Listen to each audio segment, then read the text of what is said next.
Unlimited History. අපේ ජාතික කතාව.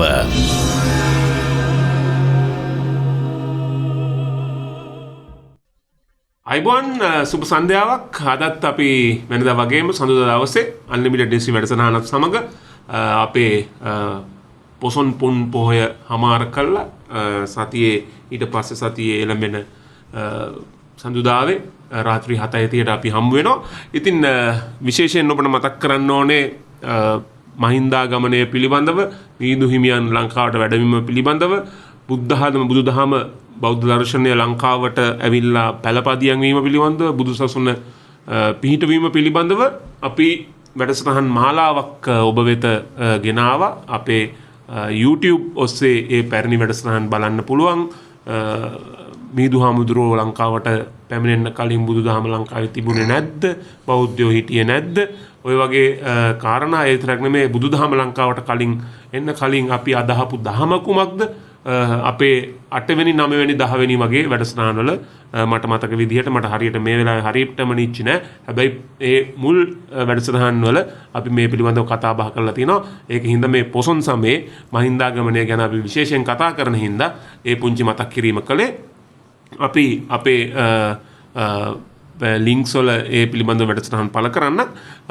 ඉතින් අද අපේ මහාචාර්ය රාජ් සෝමදේවයන් පැමිණ සිටිනවා අපිත් එක්ක. ඔබතුමාට ආයිබෝන් කියලා පිළිගන්නවා. සර්, දැන් අපි පහුගිය වැඩසටහන් 4ක විතර, මේ ගිය සැරේ 63 වෙනි වැඩසටහන, අද 64 වෙනි වැඩසටහනේ අපි කතා කරේ අපේ මේ සිංහල අකුරේ ප්‍රභවය පිළිබඳව. මේ රවුම් අකුර දක්වා අපි ලියන අකුරේ පැමිණීම පිළිබඳව. එතකොට අපි පටන් ගත්තේ සෙල් ලිපි වලින්.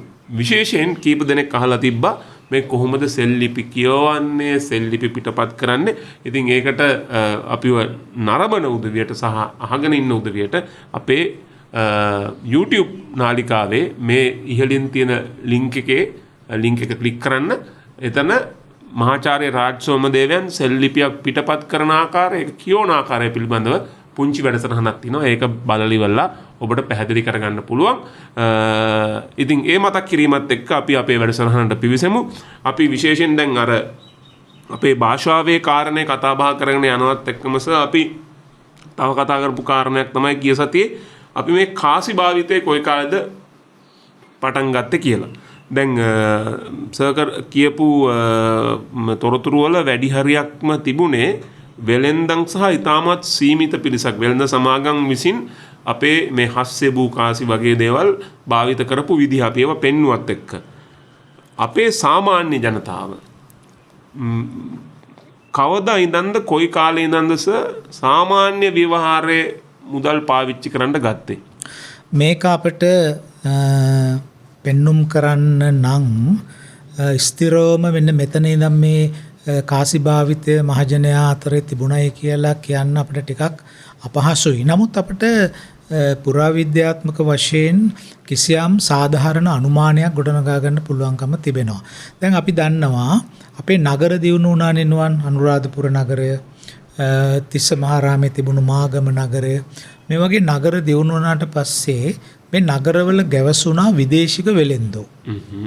දැන් අපි දන්නවා දැන් මේ කීර්තිශ්‍රී මේඝවර්ණහාබේ රජතුමා විසින් කරවපු තෝනිගල සෙල් ලිපියේ මේ කාලසුමන නමින් හඳුන්වන වෙළඳ සභාවක් අනුරාධපුරයේ තිබුණා කියලා සඳහන් කරනවා. ඒ අනුරාධපුර නගරයේ එක්තරා වාසල් දොරටුවක් අභියස. එතකොට මේ වගේ නාගරික මධ්‍යස්ථානවල තිබිච්ච සල්පිල්, නොයෙකුත් විශිෂ්ට බඩු විකුණන සල්පිල්, මේවාට පැමිණි ග්‍රාමීය ජනතාවට අර අපි මුලින් සඳහන් කළා වගේ භාණ්ඩ හුවමාරු ක්‍රමයට ගනුදෙනු කරන්න පුළුවන් කමක් නැහැ. දැන් ගමේදී නම් කම්මල්කරුවගෙන් උදැල්ලක් ලබා ගන්න, කම්මල්කරුවට වී මල්ලක් දීලා උදැල්ලක් ලබා ගන්න පුළුවන්කම තියෙනවා. එතකොට විවාහ උත්සව, ආවාහ විවාහ කටයුතු වලදී වමනා නම් සත්තු, ගවයෝ වගේ අය හුවමාරු කරගන්න පුළුවන්. නමුත් මේ නගරයකට ඇවිල්ලා නගරයේ තියෙන සල්පිල් වලින් භාණ්ඩ ගැනීමේදී භාණ්ඩ හුවමාරු ක්‍රමය තවදුරටත් භාවිත කිරීම කළ හැකි දෙයක් නෙමෙයි. ඒ නිසා ලංකාවේ නාගරික මධ්‍යස්ථාන වර්ධනය වීම අපට පේනවා ක්‍රිස්තු පූර්ව 300 විතර වෙනකොට නාගරික මධ්‍යස්ථානවල යම්කිසි පහළවීමක් සිද්ධ වෙනවා. පහළවීමක් සිද්ධ වෙලා ක්‍රිස්තු වර්ෂයෙන් 200 විතර වෙනකොට ක්‍රිස්තු පූර්ව 200 පමණ වෙන විට ක්‍රිස්තු පූර්ව 300 දී පමණ නගර බිහිවීම ආරම්භ වෙනවා. ඒ කියන්නේ පැහැදිලිවම නාගරික තත්වය. නමුත් අපි දන්නවා කෙනෙකුට හිතන්න පුළුවන් පණ්ඩුකාභය රජතුමා එනම් ඊට වඩා ඈත කාලයක නේද හිටියේ. එතුමා අනුරාධපුරය අනුරාධ ග්‍රාමයේ අනුරාධපුරයක් බවට පරිවර්තනය කළා නේද කියලා. හරි. ඉතින් ක්‍රිස්තු පූර්ව 400 මේ ගණන් වල කියන්නේ 5 වෙනි සතවර්ෂයටනේ අයිති වෙන්නේ පණ්ඩුකාභය රජතුමාගේ කාල පරිච්ඡේදය. ඒ වෙනකොට මේ රටේ නාගරික මධ්‍යස්ථානය වර්ධනය වෙමින් තිබුණේ. එතකොට මේ නාගරික මධ්‍යස්ථාන වර්ධනය වෙනකොට ඒ වර්ධනය වීමෙන් අනතුරුව මං හිතනවා ඒ කාලේ මේ නාගරික ආර්ථිකයට සම්බන්ධ වීමේදී ග්‍රාමීය ජනතාවටත් ඒ මුදල් පරිහරණය කිරීමේ අවස්ථාව වොමනාකම ගලාගෙන ගියයි කියලා. ඔවුන් ග්‍රාමීය ආර්ථිකයක් තුල ජීවත් වන තුරු ඔවුන්ට වොමනා වුණේ නැහැ මුදල් කාසි සංසරණය වෙන්න. මොකද ගම් ඇතුලේ තිබුණේ බාණ්ඩ හුමාරු ක්‍රමය නිසා. නමුත් නගර සමග ගනුදෙනු කිරීමේ ඔවුන්ට ඒක වොමනා වෙනවා. මොකද සමහර සෙල්ලිපිවල තියෙනවා සමහර දායකයෝ යම් කහවණු ප්‍රමාණයක් පන්සල් වලට පූජා කිරීම පිළිබඳ ප්‍රවෘත්ති.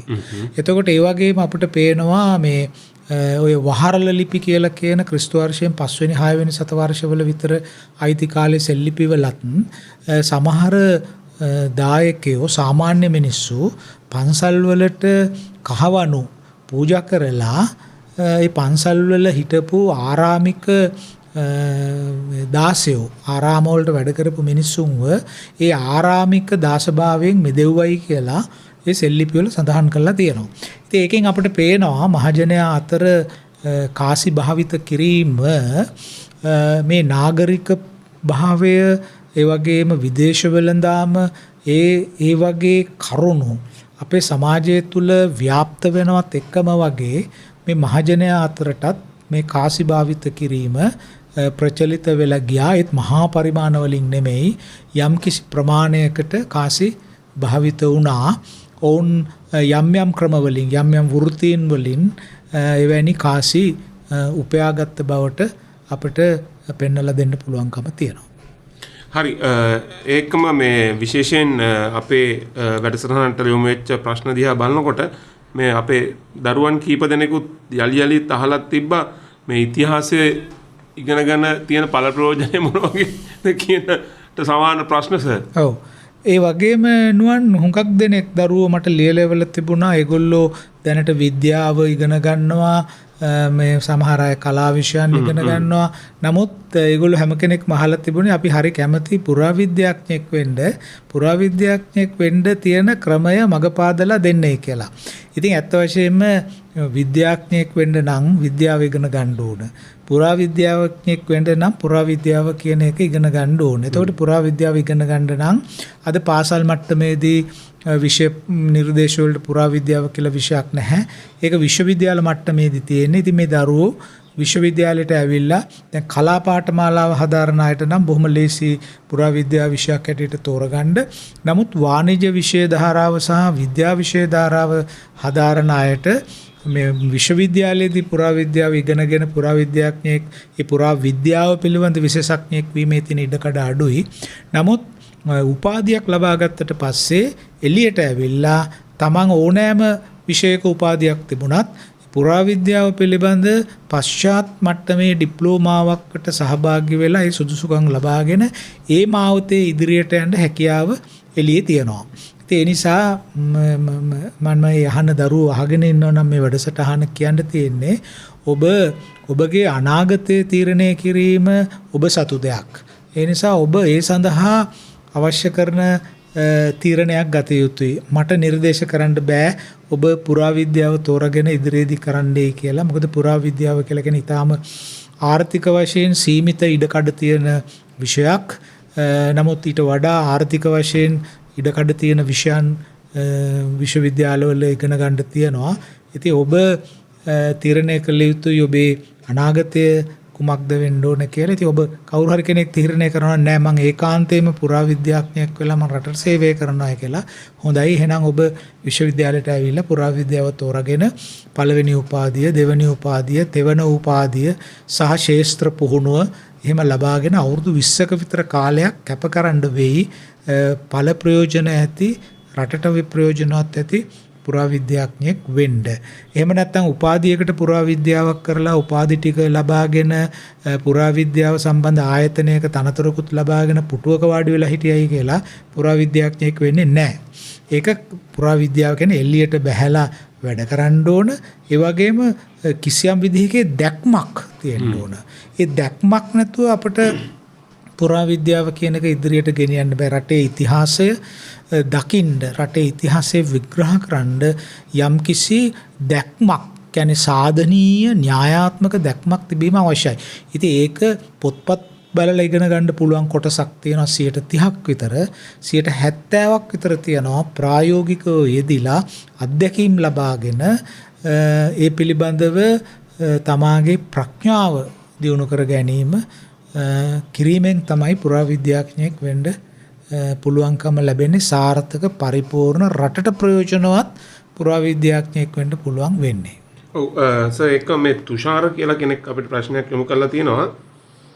දැන් අපි විශේෂයෙන්ම සඳහන් කරේ බ්‍රාහ්මී අක්ෂර වල ඉඳන් මේ අපේ සිංහල අකුර දක්වා ගමන් මාර්ගයේනේ. දැන් අපේ බ්‍රාහ්මී අක්ෂර අපිට මූලික වශයෙන් අපි කතා කරේ සෙල් ලිපි වල තියෙන දේවල්. මේ තුෂාර අහන ප්‍රශ්නේ ගොනුවක් සංයුක්ත කරලා ගත්තම තියෙන්නේ අපේ පැරණි ලේඛන එහෙම නැත්නම් පුස්කොළ පොත්වල බ්‍රාහ්මී අකුරු වලින් අපි ලියලා තියනවාද කියලා. මේක ගැන අපි කොහොමද සාක්ෂියක් නැතුව කියන්නේ? දැන් පුස්කොළ පොත් කියන එක අපි දන්නවා මේ ශාකයක පත්‍රයක්. ඉතින් ශාක පත්‍රයක් දීර්ඝ කාලයක් තියෙන්නේ නැහැ, ඒක විනාශ වෙනවා. එතකොට දැන් අපි බ්‍රාහ්මී අකුරු ලියපු කාලය ගත්තොත් අඩුම තරමේ මීට අවුරුදු 1500ක් විතර 1500ක් විතර ඈත කාලයක යනකම්ම අපේ අකුරු පද්ධතිය අපි ඇඳින්නේ බ්‍රාහ්මී කියලානේ. නමුත් අපිට ලංකාවේ කොහෙවත් අවුරුදු 1500ක් වරන පුස්කොළ පොතක් සොයාගන්න නැහනේ. එතකොට මේ පුස්කොළ පොත් විටින් විට නැවත නැවත ලියමින්නේ පරම්පරා හරහා ඉදිරියට ගෙනාවේ. එහෙම ලියනකොට මොකද වෙන්නේ? මේ අකුරු පරිණාමයටපත් වෙනවා ඒක කාලවලදී.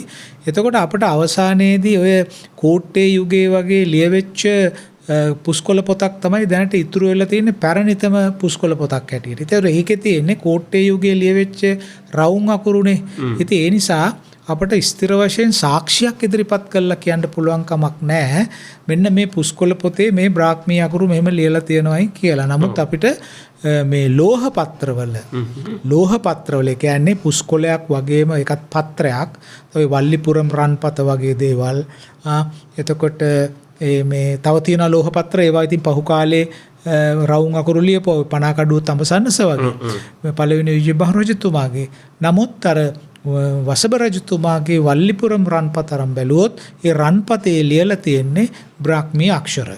එතකොට දැන් ලෝහ පත්‍රයක නම් කෝණාකාර අකුරු ලියන්න පුළුවන්කම තියෙනවා. නමුත් පුස්කොළයක ශාක පත්‍රයක අපි දන්නවා නාරටි එක අතකට තියෙන්නේ කෙඳි.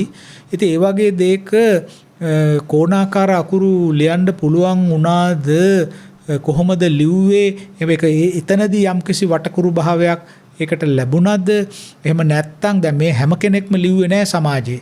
ලිව්වේ අර මම එක වැඩසටහනකත් අපි මතක් කරා කායස්තවරු කියලා જાතියක් හිටියා. කියන්නේ ලේඛකයෝ. ලියන ආරච්චිලා ලියන ගේලා. ඒගොල්ලෝ තමයි මේ රාජකාරිය කළේ. ඒතර ඒගොල්ලෝ අත යම්කිසි තාක්ෂණයක් තියෙන්න ඇති මේ පුස්කොළ පොතේ ලියනකොට අකුර කොයි ආකාරයටද ලියන්නේ කියන සම්මතය. ඉතින් ඒ විදිහට තමයි ඒක ඉදිරියට අරගෙන ආවේ. ඉතින් කොහොමත් අපේ සංස්කෘතියේ තියෙන ලක්ෂණයක් තමයි අපි මේ අවශ්‍ය අභියෝගයට අවශ්‍ය පරිමාණයෙන් මුණ දීලා ඒ කටයුත්ත කරගෙන යන්න. ඒතර යහපු ප්‍රශ්නය අනුව බ්‍රාහ්මී අකුරු ලියපු පුස්කොළ පොතක් තියනවාද කියලා අහන ප්‍රශ්නෙට දෙන්න දෙන උත්තරේ තමයි එහෙම තියෙන්න බෑ. මොකද පුස්කොළයක් ඒ තරම් කාලයක් ආරක්ෂා වෙලා තියෙන්නේ නැති නිසා මොනවා හරි වාසනා ගුණයකට කොහේ හරි තැනක එහෙම දෙයක් ඉතුරු වෙලා තිබුණා නම් ඒ බ්‍රාහ්මී අකුරු තිබිච්ච කාලේ ලියපු පුස්කොළ පොතයක් අපිට බොහොම සාසුද්දෙන් කියන්න පුළුවන් මෙන්න මේවා ලිව්වේ මේ පුස්කොළ පොතේත් ලිව්වේ බ්‍රාහ්මී වලින් කියලා. නමුත් මට මතකයි එක අවස්ථාවක අපේ හිතවත් ශ්‍රාවකයෙක් අහලා තිබුණා වලගම්බා රජතුමාගේ කාලෙදි ත්‍රිපිටකය ලියවන්නම් ග්‍රන්ථාරූඪ කරා නම් ත්‍රිපිටකය ලියන්න ඇත්තේ මොන අකුරු වලින්ද කියලා. තුෂාරමයි අහලා තිබුණා. ඒතකොට තුෂාරට කියන්න තියෙන්නේ තුෂාර අපි එදා උත්තරයක් දුන්නා වලගම්බා රජුරුවන්ගේ කාලේ කියලා කියන්නේ බ්‍රාහ්මී අක්ෂර ඒ කාලේ පාවිච්චි වුණේ. එතුමා ගල් ගුහාවල කොටවපු සෙල්ලිපි තියෙනවා. ඒවා ඊටාම කෝණාකාර අකුරු වලින් ලියපු බ්‍රාහ්මී අක්ෂර.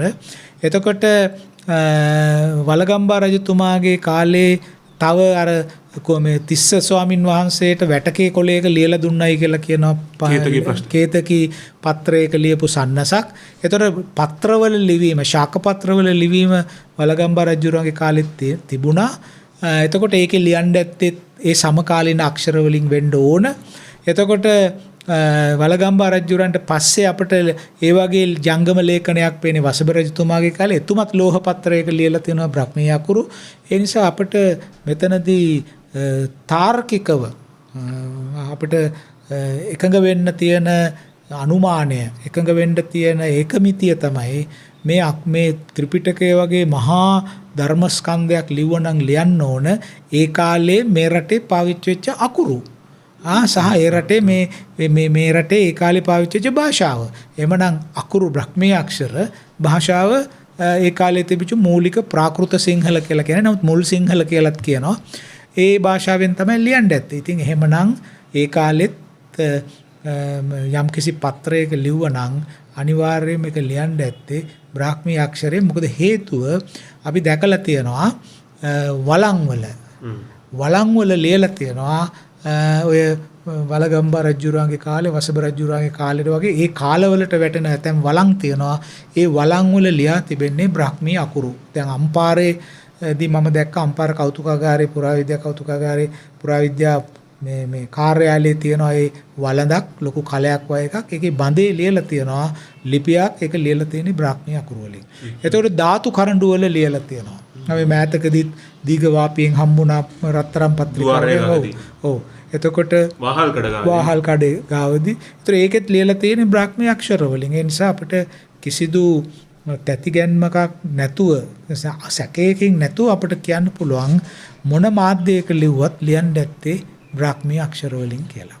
ඔව් සර් ඒකම මේ තවත් පුංචි ප්‍රශ්නයක් මම මේ සර්ට යොමු කරන්න මේ ඡායාරූපය මේ කෙනෙක් අපිට යොමු කරලා තිනවා මේ කොයි මිනුවන්ගොඩ ප්‍රදේශයෙන් තමයි ඕක සොයාගත්ත කියලා කියන්නේ මොන කාලයට වගේ අයත් කාසියක්ද කියලා කියන්න පුළුවන්ද කියලා. ඔව් මේක ඊටාම පැහැදිලිව කියන්න පුළුවන්. පොළොන්නරුව හා දඹදෙණි යුගයට අයිති කාසියක්. ඉතින් ටිකක් පැහැදිලි ඡායාරූපයක් එවුවොත් ඔය කාසිය එක පැත්තක තියනවා. ඒ කාසිය නිකුත් කරපු රජතුමාගේ නම. නාගරී අක්ෂරයෙන් ලියලා තියෙන්නේ. බොහෝ විට ශ්‍රී රාජ ලීලාවතී කියන වචනේ තියෙනවා. කලිගල කේජ කියලා ලියලා තියෙනවා. එක එක රජවරු සාහස්ස මල්ල රජතුමා ඔය කාසිය නිකුත් කළා. ලීලාවතී රජින කාසිය නිකුත් කළා. මේ ඒ වගේ රජවරු කීප දෙනෙක් පොළොන්නරු යුගයේ සිට ඔය මං හිතන්නේ ඔය මේ ලෝකඩ මිශ්‍රිත කාසියක් තමයි තඹ කාසි අර කොළ පාටට වෙලා තියෙන ඔෆ්සයිඩ් බැඳලා තියෙනවා. එතකොට පොළොන්නරු යුගයේ සිට දඹදෙණි යුගයේ දක්වා කාල පරිච්ඡේදයේදී ওই කාසිය නිකුත් කළා.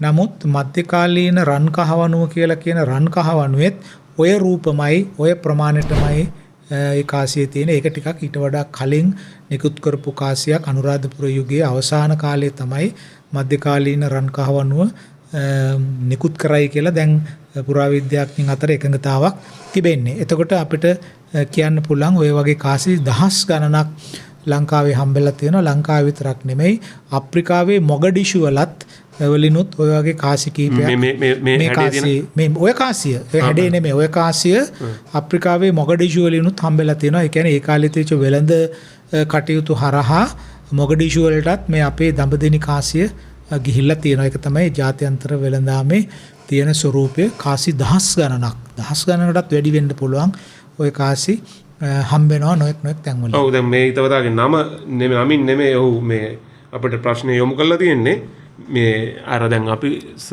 කොයි විදිහටද මේ පුරා විද්‍යා භාණ්ඩ පොළොව ඇතුළට යන්නේ කියන එක අපි ගිය සතියේ පැහැදිලි කරානේ. කිව්වනේ වත්ත පහල ගිහින් බලන්න මෙහෙම ඇති කියලා. ඇත්තටම ඔහුගේ වත්ත පහලෙන් තමයි මේ කාසිය හොයාගෙන තියෙන්නේ. ඒක තමයි. ඕන තරම් දේවල් එහෙම දේවල් තියෙන්න පුළුවන්. ඉතින් ওই වගේ සමහ දැන් අපේ රටේ තියෙනවා හුඟක් බයයි අපේ හිතවත් ශ්‍රාවකයෝ. ඔය වගේ දෙයක් හම්බුනාම මේක පොලිසියට යන්න වෙයිද අත්අඩංගුවට ගනීද එහෙම කියලා. ඉතින් හංග ගන්නවා. ඉතින් හංගනවා. ඒකට බිය ඇති කරගන්නවා. ඉතින් එහෙම තමන්ගේ වත්තේ තිබිලා කොහේ හරි තැනක හම්බුණා නම් ඒක තමුන්ගේ සන්තකේ තබා ගැනීමේ කිසි ප්‍රශ්නයක් ඇති වෙන්නේ නැහැ. ප්‍රශ්න ඇති වෙන්නේ නීතියෙන් ඒවා හොයා ගැනීමේ අරමුණින් හාරලා ඒවා ගොඩ දැමීමයි. ඉතින් එහෙම නැත්නම් ඒක තියාගන්න අකමැත්තක් බියක් තියනවා නම් ග්‍රාම නිලධාරී මහත්මයා හරහා ඒක පුරාවිද්‍යා නිලධාරීතුමාව දැනුවත් කරලා ඒක ලබා දෙන්න පුළුවන් එතුමාට. එතුමා ඒ අදාළ නීති ප්‍රකාරවේ කටයුතු කරන්න තමයි සාමාන්‍ය හැබැයි හරියටම ඒ ලේඛනගත වීම හරියට ඒ බාර දෙන උදවිය අතින් වෙනවද කියලා ඔබ බලන්න ඕනේ. ඔව් නෑ මම කිව්වේ න්‍යායාත්මකව රටේ තියෙන නීතිය. ඔව්. ඉතින් ඒක ක්‍රියාත්මක වීමේදී ක්‍රියාත්මක වන ආකාරය මෙහෙමනේ. දැන් මේ නුවන් අපි කතා කරන භාෂාව නෙමෙයි ලියන්නේ. ඒ වගේ තමයි මේ ක්‍රියාත්මක වීමයි නීතියයි කියන අතරෙත් සමාජය ඇතුලේ එහෙම දේවල් තියෙනවා. ඉතින් කොහොම හරි අපිට අපේ හිතවත් ශ්‍රාවකින්ට කියන්න තියෙන එහෙම දෙයක් ලැබුණොත් එහෙම රටේ නීතිය අනුව ක්‍රියා කරන්න ඕන. ඒක දැනුවත් කරන්න ඕන පුරාවිද්‍යා නිලධාරීවරයා. පුරාවිද්‍යා නිලධාරීවරයාට වඩා ලේසි තමයිගේ ග්‍රාම නිලධාරීවරයා දැනුම් දෙන එක. එතුමා තමයි රාජ්‍ය නීතිය ක්‍රියාත්මක කරන පල්ලෙහා මට්ටමේ ඉන්න නිලධාරීවරයා. ප්‍රාදේශීය ලේකම්තුමා ඉන්නවා. ඉතින් ඔහොම කාසියක් දෙයක් හම්බුනම ඕවා උස්සගෙන ප්‍රාදේශීය ලේකම් කාර්යාලවල රස්තියාදු වෙන්න අපේ ජනතාවට වෙලාවක් නැහැ. එහෙම වුණෙත් නැහැ ඒක පැත්තකින්. ඒක උමනාවුත් නැහැ. ඉතින් ඒක තමා සන්තකේ තියාගෙන හිටියයි කියලා එහෙම ක්‍රියාත්මක වෙන්න නීතියකුත් නැහැ. නමුත් පුරවැසියෙක් හැටියට යුතුයකමක් තියෙනවා. එහෙම දෙයක් හම්බුනහම ඒ නිලධාරීන්ට ඒක දැනුම් දෙන්න. ඔව් සර් මේ කතා කරන භාෂාව සහ ලියන භාෂාව ගැන කිව්වොත් මේ ඒක තාත්තා කෙනෙක් මට ප්‍රශ්නයක් යොමු කරලා තිබ්බා. අර අපි ගිය වරත් ඇහුවා මම හිතන්නේ ඔහුට ඒ තරම් පැහැදිලි වෙලා නැහැ. මේ අපේ ඓතිහාසික නාට්‍යවල ඒ කියන්නේ අපි දැන් දුටුගැමුණු රජුරෝ හරි ඒ වගේ රජ කාලේ කතාවල තියෙන චිත්‍රපටිවල නාට්‍යවල තියෙන කතා කරන භාෂාවක් තියෙනවනේ පොඩි ලිඛිත භාෂාවට කිට්ටු. ඔබ පැමිණියේද ඔබ කොයි සිට පැමිණි කෙනෙක්ද වගේ අපි කතා සාමාන්‍ය දැන් අද ව්‍යවහාරයේ තියෙන විදිහට නෙමෙයිනේ කතා කරන්නේ පොඩි ශෛලිගත විදිහකට කතා කරන්නේ. ඒ විදිහටද අපේ පැරණියෝ කතා කළේ කියන්නේ නෑ. ඒ නාඩගම් නාඩගම් නිර්මාණය කරනකොට ඒ අය ඒ ආభాෂය ලැබුවේ අපේ සම්භාව්‍ය සාහිත්‍ය කෘතිවල තියෙන භාෂාවෙන්.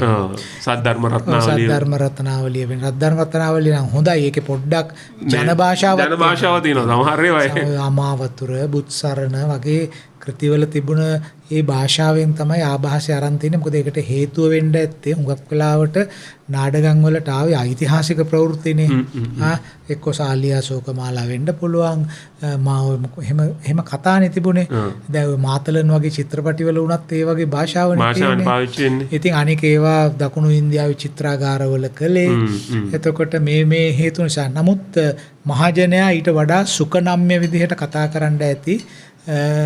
හොඳරේ පැරණි නං බැලුවමත් හරි මේ සරලයිනේ සරලයි. කටට හුරු විදිහට කතා කරන්න ඇති. හුරු විදිහට කතා කරන්න ඇත්තේ මේ ඒ ගැන අපිට ඕනනම් වෙනමම අපි සාකච්ඡා කරමු මේ භාෂාවල් පිළිබඳව. මම හිතනවා හුඟක් දෙනා උනන්දුවෙන් ඉන්නවා. අපි මගෙන් අහලා තියෙන ප්‍රශ්නවල මට පේනවා ඒ අපේ භාෂාවල් ගැන හුඟක් උනන්දුවක් තියෙනවා. අපි ඒ ගැනත් ඉදිරියට කතා කරමු නුවන්.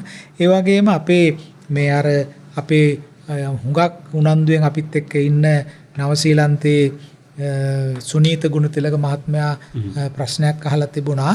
ප්‍රශ්නයක් නෙමෙයි ඒක එතුමා යෝජනාවක් කළා තිබුණා. අර අපි පහුගිය වැඩසටහනේ කිව්වා මේ වතුර පාවිච්චි කරන හැටි ගැන ආසියානු සම්ප්‍රදාය තුල. ඔව් අපි කිව්වා විවාහ මංගල්‍යයේදී අතපැන්වක් කරන්නේ වෙන් කරන්නයි මලවුන්ගේ පින් වඩනකොට පැන් වඩනකොට දියවක් කරන්නේ එකතු කරන්නයි කියලා. එතකොට සුනිත ගුණතිලක මහත්මයා යෝජනා කළා තිබුණා. ඒකේ අනිත් පැත්ත නේද වෙන්න ඕන. ඔව් කීපෙන් තව කෙනෙකුත් මම දැක්කම මට ප්‍රශ්නයක් යොමු කරලා දෙනවා. විවාහයේදී කරන්නේ එක්කහු කරන එක නේ. එක්කහු කරන්න නේද වතුර දාන්නේ. එහෙම කියලා. ඉතින් මම ඒක බැලූ බැල්මට එහෙම තමයි අපිට පේන්නේ. දැන් විවාහ උත්සවයකදී අපි විවාහව ඒ විවාහයට පාත්‍ර වෙන දෙන්න භෞතිකව අපි ඉදිරියේ ඉන්නවා. ඉතින් ඔවුන් එක් කරන්න තමයි අර ඇඟිලි නූලෙන් ගැට ගහන්නේ. ඒක එක් කරනවා. ඊට පස්සේ සංකේතාත්මකව අපි අඟවන්නේ ඔවුන් තවදුරටත් මේ ප්‍රධාන කුටුම්බයට අයිති නැහැ කියන එක. ඒක තමයි මේ ජලයෙන් එතන වැක්කිරීමෙන් අදහස් කරන්නේ. දැන් ওই අදහසම තමයි මේ අපි සෙල්ලිපිවල කියනකොට කියවනේ සොවන කොතුරුනි දකාත පඩවේදිනි කියලා දීමනාවක් දෙනකොට ස්වර්ණ කොතලයෙන් අතපැන්වක් කරලා දෙනවා. ඒ දෙන එකෙන් අදහස් කරන්නේ තවදුරටත් රජුට මේ දීපල අයිති නෑ කියන එක. ඒක සාංගික දීපලක් බවට පරිවර්තනය වුණා කියන එක වෙන් කිරීම අදහස් කරන්නේ. එතකොට මලවුන්ට පින් දෙන වෙලාවට පැන්වක් කරන්නේ මේ ඒගොල්ලෝ වෙන් කරන්න නෙමෙයි ඒගොල්ලෝ වෙන් වෙලා ගිහිල්ලා දැනටමත්. නේ මලවුන් අපි අතර නෑනේ.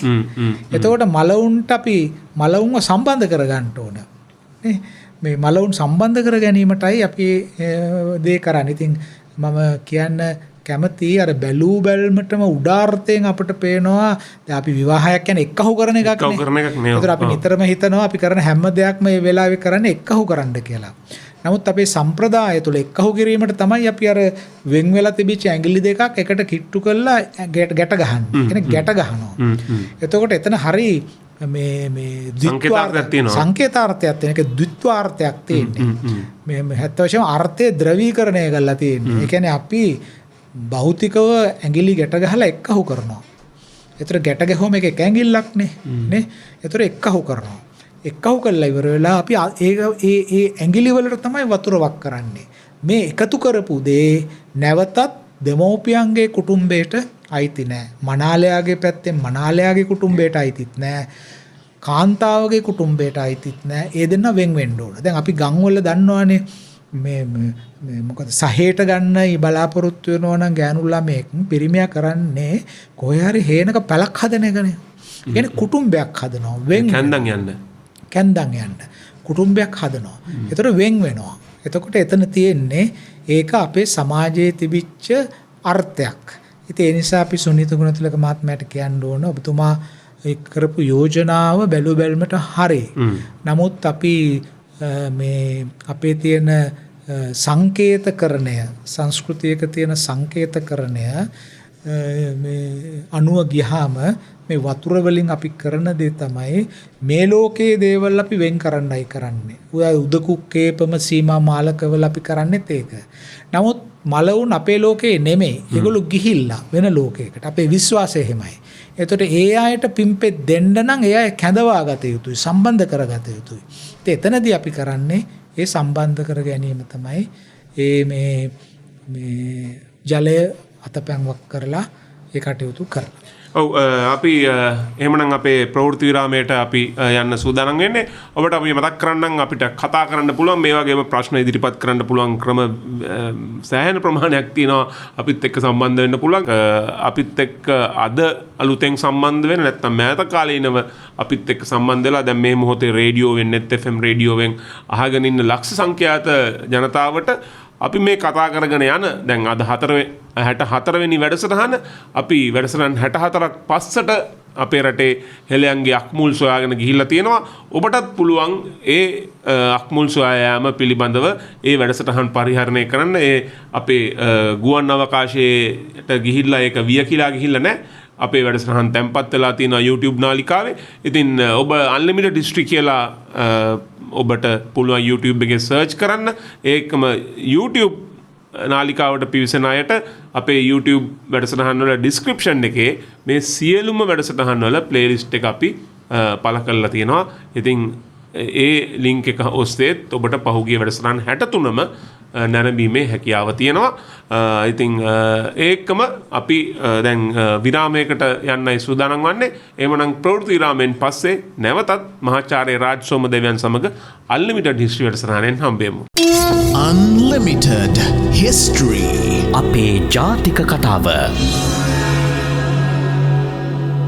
අපි අපේ ප්‍රවෘත්ති විරාමයෙන් පස්සේ නැවතත් Unlimited History වැඩසටහන සමග මහාචාර්ය රාජ් සෝමදේවයන් සමග වැඩසටහන් 64ක් පුරාවට අපි මේ කතා බහ කරමින් ඉන්නේ හෙළයන්ගේ ඉතිහාසය අපේ ජාතියේ කතාව තමයි අපි මේ පුරාවිද්‍යාත්මකව සහ ඉතිහාස විද්‍යාත්මකව සොයා බලමින් ඉන්නේ. ඔබ දන්නවා අපේ පහුගිය වැඩසටහන් 3ක විතර අපි කතා කළේ අපේ අකුර එහෙම නැත්නම් අපේ භාෂාව ලියන්න අපි පාවිච්චි කරපු අකුර කොයි විදියටද විකාශනය වෙලා ආවේ කියලා. ඉතින් ඒ පිළිබඳව පැහැදිලි විග්‍රහයක් අපේ පහුගිය වැඩසටහන් වල තියෙනවා.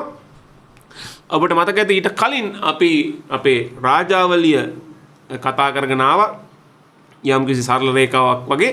ඉතින් ඒ සරල රේඛාවෙන් පොඩ්ඩක් පිට පැනලා තමයි අපේ භාෂාව පිළිබඳව අපි කතා බහ කරේ. අපි විටින් විට එහෙම ඇමුණුම් අපේ වැඩසටහනට ගෙන එනවා. අපි නැවැත්තුවේ මහාචාර්යතුමනි වසභ රජුරෝ ගැන කතා කරලා.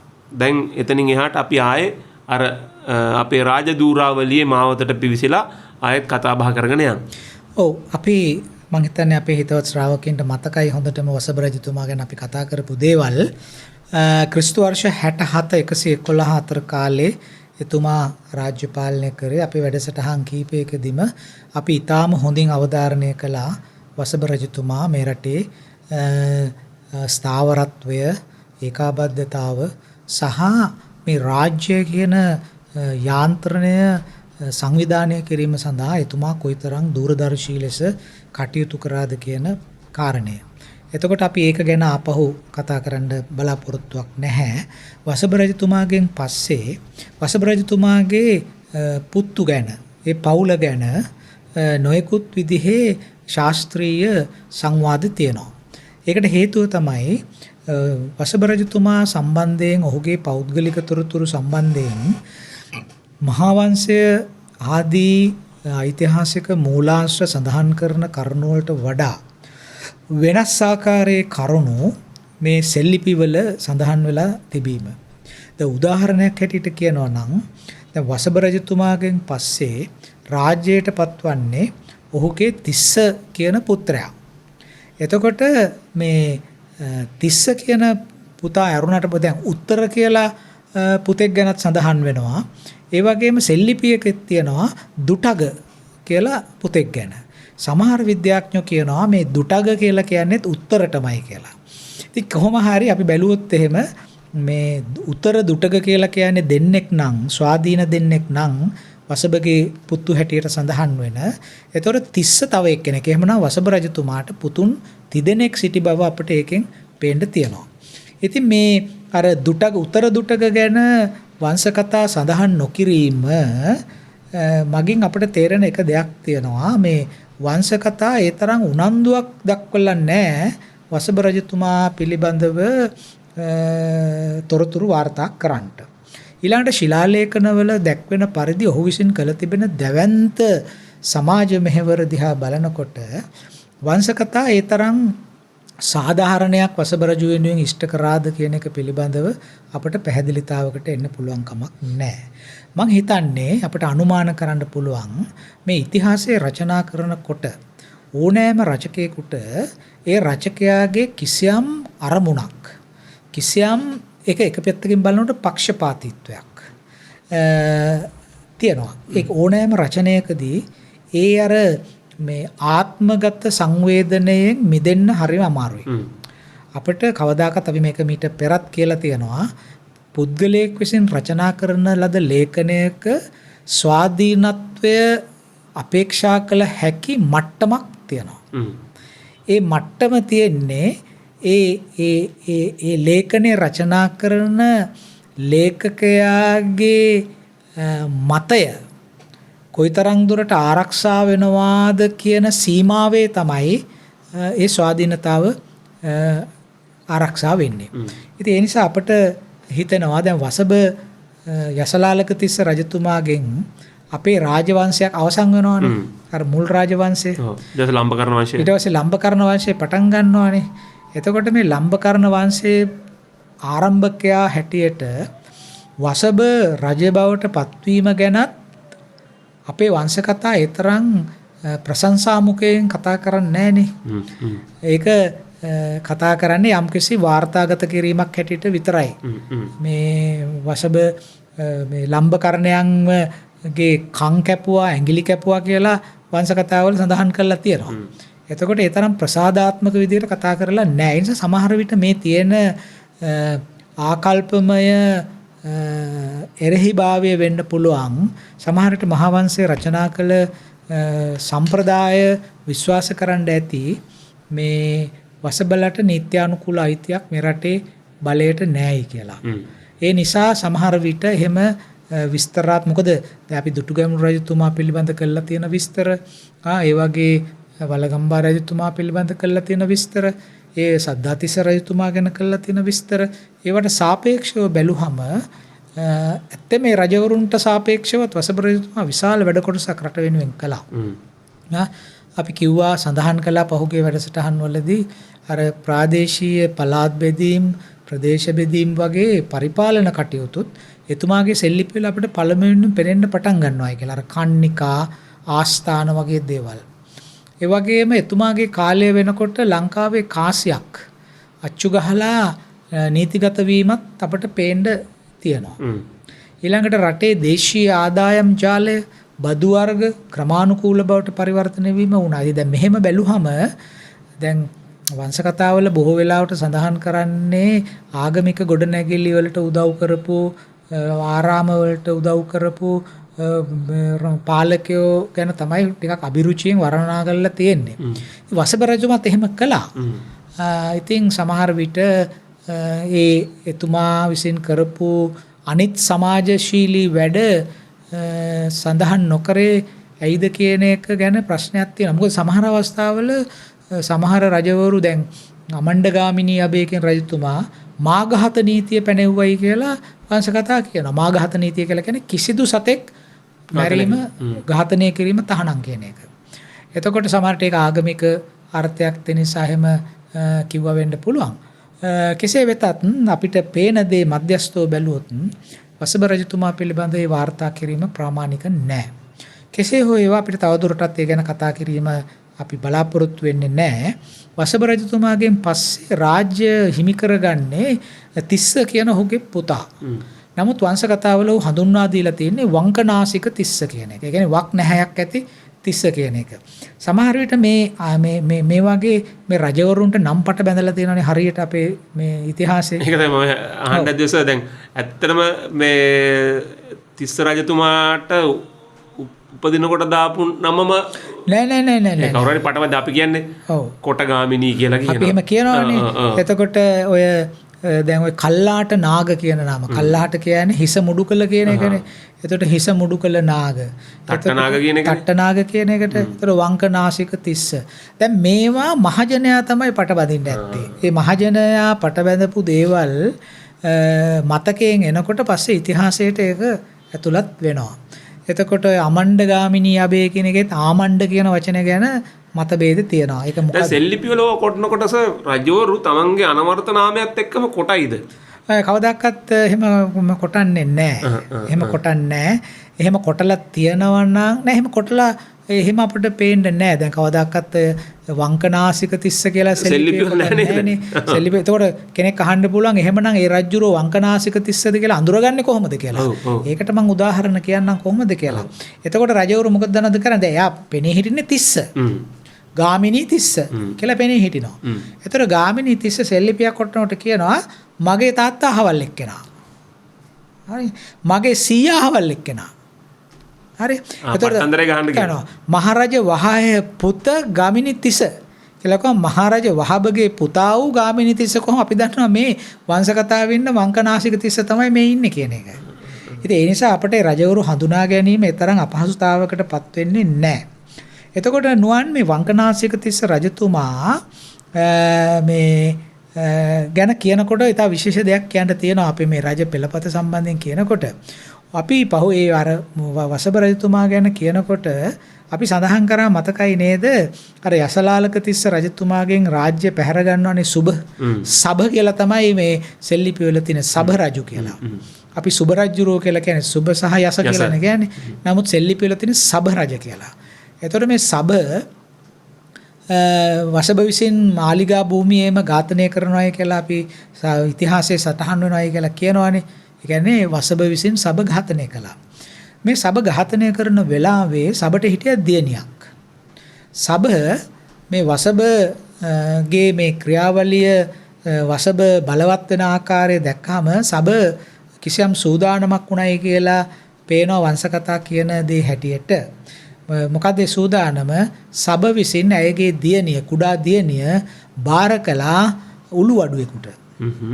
ඒ කියන්නේ ඔහුගේ මිත්‍ර උළුවඩුවෙකුට. ඉතින් උළුවඩු කියලා කිව්වට මං හිතන්නේ ඔහු අපේ භාෂාවෙන් කියනවා නම් වාස්තු විද්‍යා ශිල්පියෙක් ආකිටෙක් කෙනෙක්.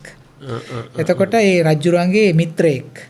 ඉතින් ඒ උළුවඩුවට මේ කියන්නේ ගඩොල් වලින් එහෙම වැඩ කරන නිසානේ උළුවඩු කියලා කියන්නේ. එතකොට එයා මේ ඉතින් රජෙක් උළුවඩුවෙක් කියන්නේ ගඩොල් කපන කෙනෙකුට දුව බාර දෙන්නේ නැහැ නේ ආරක්ෂාවට. අනිත් එක නිකන් ඒක බැලු බැලමට රජගොල්ලන්ගේ මිත්‍රෝ ඉන්නවද ගඩොල් කපන අය කියලාත් එකපාරටම හිතන්න පුළුවන්. ඉතින් ඒ උළුවඩු කියන වචනයෙන් එතන අදහස් කරලා තියෙන්නේ මේ වාස්තු විද්‍යා ශිල්පියෙක් වෙන්න ඕන. එතකොට මේ වාස්තු විද්‍යා ශිල්පියාට මේ කුඩා දියණිය බාර දෙනවා සබ. බාර දුන්නාම එතෙන් පටන් මේ කුමරිය හැදී වැඩෙන්නේ මේ අර වාස්තු විද්‍යා ශිල්පියා ළඟ. එහෙම නැත්නම් වංශකථා කියන හැටියට උළුවඩුවා ළඟ. එතකොට මේක කවුරුත් දන්නේ නැහැ මේ වෙච්ච ප්‍රවෘත්තිය. කොහොම හරි සබ ඝාතනය වෙනවා. ඊට පස්සේ වංකනාසික තිස්ස සබ ඝාතනය වෙනවා. ඝාතනය වෙලා වසබ පාලනය ගෙනියනවා. ඊට පස්සේ වසබ අවුරුදු 44ක් පාලනය ගෙනියලා ඊට පස්සේ වංකනාසික තිස්ස තමයි බලයටපත් වෙන්නේ. නමුත් අපිට පේනවා මේ වංකනාසික තිස්සගේ බලයටපත් වීම හරි අස්ථාවර පසුබිමක සිද්ධ වෙන දෙයක් කියලා. මොකද ඔහුගේ රාජ්‍ය කාලය අවුරුදු 3යි. එතකොට පාලකෙක් අවුරුදු 3ක් පාලනය කරනවායි කියලා කියන්නේ ඒක ඒ තරම්ම ඒ කාලේ හැටියට ශක්තිමත් පාලනයක් හැටියට අපිට පෙන්වන්න පුළුවන් කමක් නැහැ. එතකොට මේකේ තවත් කාරණයක් තියෙනවා. වංකනාසික තිස්ස කුමාරියක් පාවා දෙන්න සරණ පාවා දෙන්න කුමාරියක් හොයන වෙලාවේ මේ වසබ රජතුමාට දැනගන්න ලැබෙනවා මේ අර උළුවඩුවා ගාව රූපත් කුමරියක් ඉන්නවයි කියලා දැකලා ඒක ඇවතුම් පැවතුම් දැකලා ආරංචි වෙලා ඒක සොයලා බැලුවට පස්සේ ඒ උළුවඩුවා ඒ වාස්තු ශිල්පියා රජුරන්ට කියනවා මේ කවුරුත් නෙමෙයි මේ ඔබ අතින් මියගිය සබ රජුරන්ගේ දියණියයි කියලා. එතකොට සමහර විට මේ කතා මේ සරණ බන්ධනය සාධාරණීකරණය කිරීම හෝ ඊට නෛතික භාවයක් ලබා දීම සම්බන්ධයෙන් හෝ නිර්මිත කතා ප්‍රවෘත්තියක් වෙන්නත් ඉඩකඩ තියෙනවා. කෙසේ හෝ අවසාන විග්‍රහයේදී අපිට කියන්න තියෙන්නේ සබගේ දියණියක් තමයි වංකනාසික තිස්ස විවාහ කරගන්නේ. ඒතර විවාහ කරගෙන ඔහුට අවුරුදු 3යි පාලනය ගෙනියන්න පුළුවන් වුණේ. වංකනාසික තිස්සගෙන් පස්සේ ඔහුත් යම් බෞද්ධ ආරාම වලට එහෙම යම් උදව් කළා. නමුත් ඔහු විසින් කරපු විශේෂ කටයුත්තක් අපිට පේන්නේ නැහැ. මේ නමුත් වංකනාසික තිස්සත් විසින් කරවපු සෙල්ලිපිත් එකක් දෙකක් තියෙනවා. එතකොට වංකනාසික තිස්ස අවුරුදු 3යි. ඔහුගේ අවුරුදු 3ක කාලය ඒ තරම් වැඩ කරන්න කාලයකුත් නෙමෙයි. මේ ඔහුගේ රාජ්‍ය පාලනය අවසන් වුණාම රාජ්‍ය බලයට පත් වෙන්නේ අර ඔහුගේ මේ සුබගේ දියණියනේ මේ බලයට පත් වෙන්නේ. සුබගේ දියණියනේ සරණ පාවා ගන්න වහපත් වෙන්නේ. ඊට පස්සේ වංකනාසික තිස්සගෙන් පස්සේ බලයට පත් වෙන්නේ ඔහුගේ පුතා ගජබා. වංකනාසික තිස්සගේ පුතා. වංකනාසික තිස්සගේ පුතා තමයි රාජ්‍ය බලයට පත් වෙන්නේ. ඔහු ක්‍රිස්තු වර්ෂයෙන් 114 ඉඳලා 136 වෙනකන් අවුරුදු 22ක් පාලනය කරනවා. එතකොට ගජබාහු රජතුමා අපි ඉතිහාසය හොඳට දන්න රජෙක් නේද? එතකොට මූද පලාගෙන ගිහිල්ලා ලොකු රාජකාරී කරයි කියලා අපේ මතකයේ තියෙනවා. දැන් ගජබාහුක මේ ගජබාහු රජුරුවන්ගේ නම ගජබාහුක ගාමිණී අබය. මේ ගජබාහු කියන නම ඔහුට පට බැඳපු නමක් නෙමෙයි. මොකද ශිලාලේඛන වලත් ඔහුගේ නම ගයබහු ගමිණී අබය කියලා ඉතා පැහැදිලියෙන් සඳහන් කරලා තියෙනවා. ගජබාහුක කියලා කියන්නේ මේ හස්තීන්ගේ වැනි අත් ඇති. ඒ කියන්නේ බලවත් රජෙක්. දැන් පරාක්‍රම බාහු කියලා කියන්නේ. එතකොට බාහු දෙක වලින් තමයි පරාක්‍රමය පෙන්වුවේ. එතකොට පාලනය බොහොම හස්තීන් වගේ හස්තියෙක් වගේ පාලනය කරපු කෙනෙක් කියන අරුතෙන් තමයි මේකේද නමුත් ඔහුට උපතින්ම ඒ ගජබාහුක කියන නම ලැබෙන්න ඇති. එතකොට මේ ගජබාහුක ගාමිණී අබය දැන් වංකනාසික තිස්සට රජ කරන්න හමුනේ අවුරුදු 3යි. ඔහුට පස්සේ ගජබාහුක ගාමිණී අබය රජ කරනවා. එතකොට ඔහු අවුරුදු 22ක් රජ කරනවා. එතකොට එහෙමනම් ඔහු බලවත් කියලා අපිට පේන ඔහුගේ පියාට වැඩි. එතකොට ගජබාහුක ගාමිණී අබේ රජුරෝ ඊටාම දැන් අපිට ඉතිහාසයෙන් ඉදිරිපත් කරලා තියෙන්නේ අර ඔබ මතක් කරා වගේ නීල මහා යෝධයත් අරගෙන යගදාවකුත් අරගෙන ගොළු මුහුද දෙබෑ කරගෙන ඉන්දියාවට ගිහිල්ලා ඒ ගිහිල්ලා මිනිස්සු ඉල්ලගෙන සටන් කරලා එහෙම කතාවක් 12000ක් අරන් ආවා මේ වැලි මිරිකලා වතුර ගත්තා නීල මහ යෝධයාට කියලා ඉතින් එහෙම කතා අපිට තියෙන ඇත්තෙන්ම මේ මහ ජනතාව අතරට ඒ කතා ඇවිල්ලා තියෙන්නෙත් අපේ ඓතිහාසික ප්‍රවෘත්ති හරහාමයි අපි ඒක ඉදිරියට කතා කරමු ඊට කලින් අපි ඇත්තටම මෙහෙම වුණාද කියන කතා කරන්න පුළුවන් නේ අපිට දැන් ගජබාහුක ගාමිණී අබේ රජතුමා ඊටම මධ්‍යස්තව රජ කරපු කෙනෙක් බව අපිට පේනවා. දැන් මේ වගේ දැන් අපේ ඉතිහාසය අපි සාකච්ඡා කරනකොට රජවරුන් අරක කළා මේක කළා කියලා ඊට පස්සේ එක්කෝ අපි රජවරු සුදු පැත්තට දානවා එහෙම නැත්නම් කළු පැත්තට දානවා. මෙයා කළු රජෙක් මෙයා සුදු රජෙක්. එහෙම නැතුව අපිට යම්කිසි සන්දර්භීය ආකාරයකට ඒ කියන්නේ සමකාලීන සමාජයේ තිබුණු වෙනත් කරුණුත් එක්ක පසුබිමක් හදලා එහෙම කැන්වස් එකක් හදලා ඒ කැන්වසේ මත මේ චරිත ස්ථාපනය කරලා මේ පාලකයන් මෙහෙම හැසිරුනේ ඇයි කියන එක පිළිබඳව අපට අර්ථ නිරූපණයක් කරන්න පුළුවන් නම් මම හිතනවා මේ ඓතිහාසික චරිතවලට කිසියම් සාධාරණයක් ඉෂ්ට වෙනවයි කියලා. එතකොට දැන් ගජබාහුක ගාමිණී අබේ රජතුමා ගැනත් අපි කරන්න තියෙන්නේ ඔහු ඉතා විශේෂ රජෙක්. දැන් ඔහුට පූර්වාදර්ශය සපයන්නේ ඔහුගේ සීයා වෙන්න පුළුවන්. ඔහුගේ සීයා වසභ රජතුමා. හරි. ඒතර වසභ ඊටාම බලපෑමක් ඇති කරපු පාලකයෙක්. එතකොට ගජබාහුත් අවුරුදු 24ක් 22ක් පාලනය කරන්න. ඔහුට පුළුවන් වෙන්නේ ඒ පරමාදර්ශය අනුව ගිය නිසා වෙන්න පුළුවන්. දැන් මම මෙහෙම කියන්න හේතුව තමයි ගජබාහු රජුරෝ මහා විහාරයටත් උදව් කළා. මහා විහාරයට උදව් කරපු බවට මහා විහාරයට කහවණු ලක්ෂයක් වේදම් කරලා භූමියක් පවරා දීපු ආකාරය පිළිබඳව වංශ කතාවල සඳහන් වෙනවා. ඒ වගේම ඔහු අබේගිරියටත් උදව් කළා. ඒතර බොහෝම සමතුලිත ආකාරයක දෙපැත්තටම උදව් කළා. ඒ කියන්නේ මේ සමාජයේ පවත්වාගෙන යන්න නම් මේ ආගමික දාර්ශනික අදහස් ප්‍රචාරය කරන හැම ආයතනයකටම සමසේ උදව් කිරීම. ඒ කියන්නේ ජිහාඩ් යුද්ධ ඇති වෙන්න ඉඩ සැලසන්නේ නැතුව ආගමික අර්ථයකින් ගැටුම් ඇති කරන්න උදව් කරන්නේ නැතුව සමසිතින් මේ සියලුම ආගමික දර්ශන වලට උදව් කිරීම යුක්ති සහගතයි කියන ස්ථාවරයේ ගජබා රජුරෝ හිටු බව අපිට පේනවා. මහා විහාරයටත් එතුමා උදව් කළා. අබේගිරි විහාරයටත් උදව් කළා. නමුත් අපිට මෙහිදී පේනවා ටිකක් අබේගිරියට වැඩිපුර උදව් කරා කියලා පේනවා. මොකද මේ ඒ එතුමා විසින් කළා තියෙන අබේගිරියේ තියෙන වාහල් කඩ. ඒ කියන්නේ චෛත්‍යයේ හතර පැත්තේ තියෙනවනේ අර ගේට්ටු හතරක් වගේ ඒකට කියන ආයක කියලා. මේ ආයක එහෙම නැත්නම් වාහල් කඩ හතරම ඉදිකරෙව්වේ ගජබාහුක ගාමිණී අබේ රජතුමා. ඒ විතරක් නෙමෙයි ඔහු මේ ගාමිණී තිස්ස කියන වැව හදලා මේ වැව නුවන් අබේගිරි විහාරයට පූජා කළා. ඒ කියන්නේ වැව පූජා කළා කියන්නේ වැවේ ආදායම අය කර ගැනීම කලේ පන්සල. දැන් එතකොට දැන් අපි දන්නවා මහා විහාරයට උදව් කරයි කියලා කියන එක අපි කොහොමද වළංගු කරන්නේ? දැන් අපිට පේනවා රුවන්වැලි සෑයේ අයිති මහා විහාරයට. රුවන්වැලි සෑයේ තිබිලා පෝරු ලිපියක් හම්බුණා සෙල් ලිපියක් මේ ගජබාහුක ගාමිණී අබේ රජුරෝ කරවපු. මේ ගජබාහුක ගාමිණී අබේ රජුරෝ රුවන්වේ මහා විහාරයට උදව් කරයි කියලා තියෙන ප්‍රධාන සාක්ෂියක් තමයි මේ රුවන්වැලි සෑයෙන් හම්බෙලා තිබෙන මේ සෙල් ලිපිය. ඒ සෙල් ලිපියේ ඔහු කියනවා ඔහුගේ අනන්‍යතාව ඔහු ඉතා පැහැදිලිව පෙන්눔 කරනවා. පෙන්눔 කරන්නේ කොහොමද? ඔහු කියනවා මේ රුවන්වැලි සෑයේ සෙල් ලිපියේ පෝරු ලිපිය පටන් ගන්නෙම වහබ රජහ මරුමනක.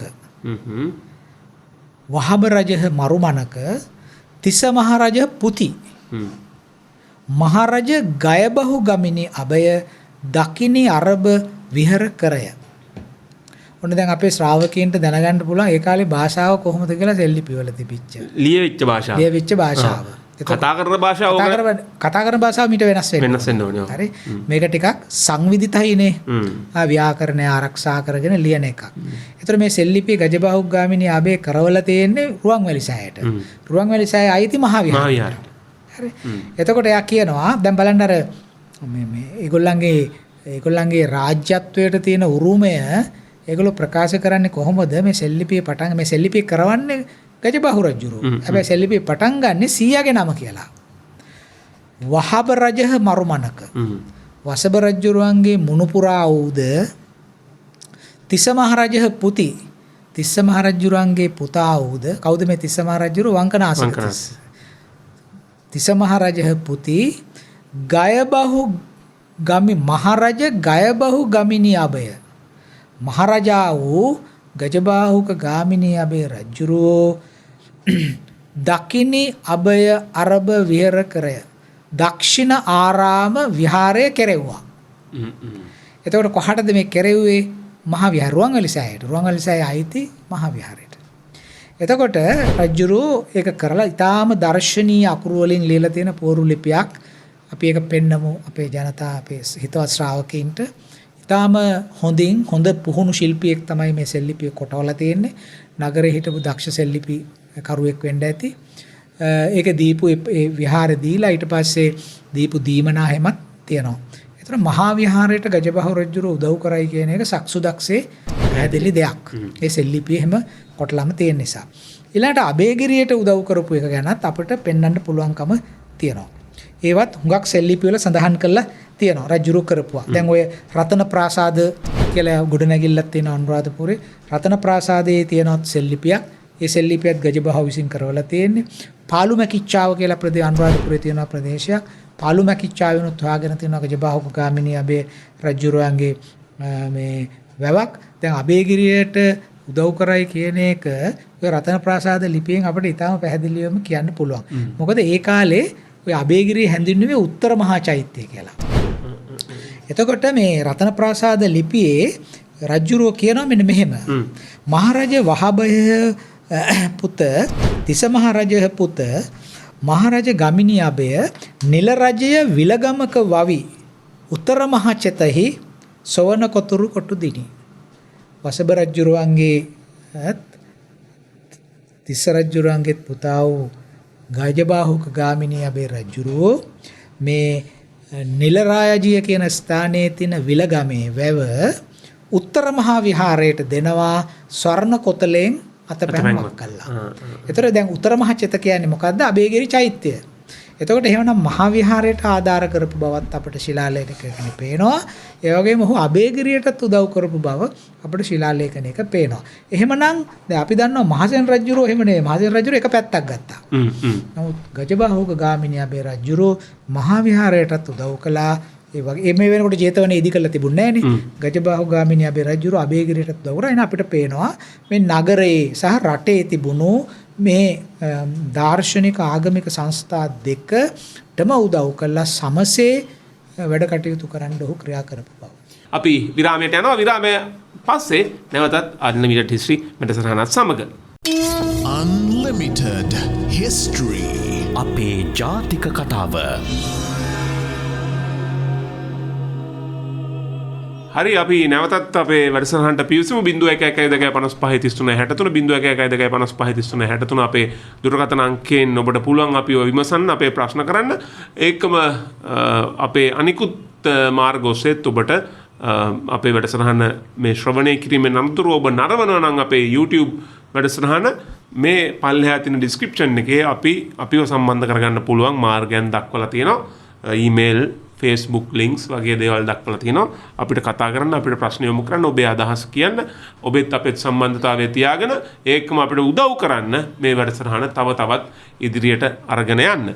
හරි අපි දැන් කතා බහ මේ කර හිටියේ අපේ රාජවංශයේ මේ වසභ රජුරුවන්ගෙන් පස්සේ එළඹිච්ච පරිච්ඡේදය පිළිබඳව. ඔව් අපි කතා කරා ගජබහ රජුරුව පිළිබඳව අපි බොහොම ජනප්‍රිය රජ කෙනෙක්. ගජබහ රජතුමා ගැන තමයි අපි කතා කරමින් හිටියේ.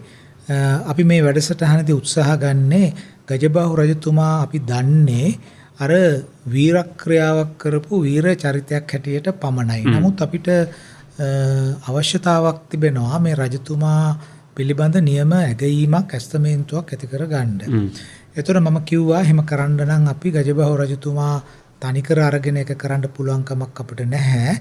අපි සමස්ත අපේ ලාංකික සමාජයත් ඒ සමකාලීන කාල පරිච්ඡේදය තුල තිබුණු ඉන්දිය සාගරයේ සිදුවෙච්ච දේවලුත් ඊටත් පළල්ව ලෝකයේ සිද්ධ වෙච්ච දේවලුත් අරගෙන තමයි ගජබහ රජතුමාගේ හැසිරීම, ඔහුගේ පාලන ප්‍රතිපත්තිය පිළිබඳව යම්කිසි නිගමනයකට අපි එන්න ඕනේ. ඒ වගේම වංශකථා මගින් විස්තර කරලා තියෙන සෙල්ලිපි මගින් හුවා දක්වා තිබෙන ඔහුගේ ක්‍රියාකලාපය නියමානුකූලව අර්ථ දැක්වීමට නම් අපට එවැනි පුළුල් සමාජ දේශපාලනික හා ආර්ථික සන්දර්භයක් අවශ්‍ය වෙනවා.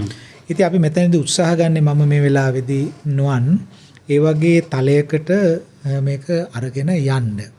දැන් ඔය ගජබහ රජතුමා අපි කියවනේ මහා විහාරයට අබේගිරියට ඊටම හොඳින් සමසේ උදව් කරයි කියලා. ඒ කටයුතු එහෙම කරගෙන ගියා. ඒ එක්කම අපිට තියෙන අනිත් කතාව තමයි අපි ගත්තොත් ගජබහ රජතුමා මේ ඔය ඉන්දියාව ආක්‍රමණය කරන්න ගියයි කියන කතාව. ඔව්. අත වශයෙන්ම මේ කතාව තියෙන්නේ රාජාවලිය කියන කෘතියේ. රාජාවලිය හුඟක් 17 වෙනි සතවර්ෂයේ විතර රචනා වෙච්ච කෘතියක්.